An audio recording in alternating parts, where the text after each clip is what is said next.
Publicitatea ne oferă sute de produse cu logourile lor. Cine sunt oamenii care fac publicitate la toate produsele cunoscute și iubite de noi? Azi vom vedea cum s-au schimbat eroii din publicitate.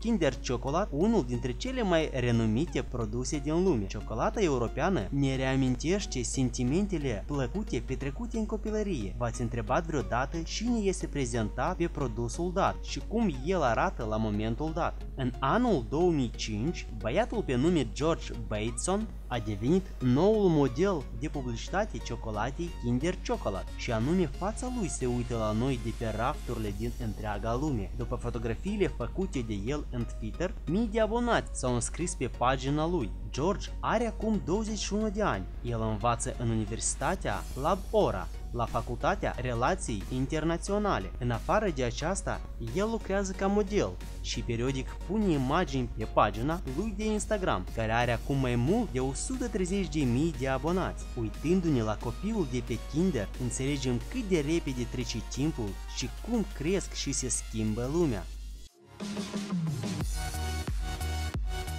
Pe eroul acesta de publicitate îl cunosc toți iubitorii de pui prăjit și burger. Faimoasă imagine a companiei KFC a unui om cu nume David Gorland Sanders. Acest om în timpul Marii Depresii a fondat compania KFC. Cu eforturile companiei, feluritele mâncăruri de pui din bucătăria fast food poate concura cu foarte multe restaurante, singur Sanders numindu-se pe sine colonel. El a devenit o figură importantă în viața culturii americane. În anul 1980, colonelul Sanders a murit la vârsta de 90 de ani. Cu toate că nu mai este acum cu noi, imaginea lui încă a rămas în orice publicitate a companiei KFC.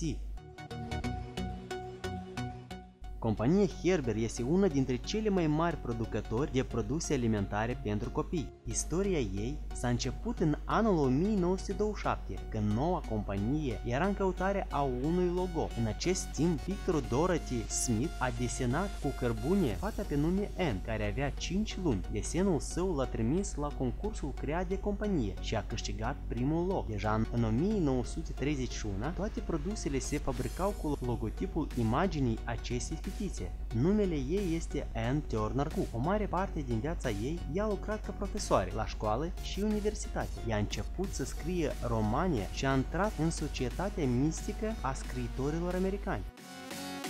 Dacă ți-a plăcut filmulețul, împarte-te și cu prietenii și înscrie-te pe canal și vei afla multe lucruri interesante.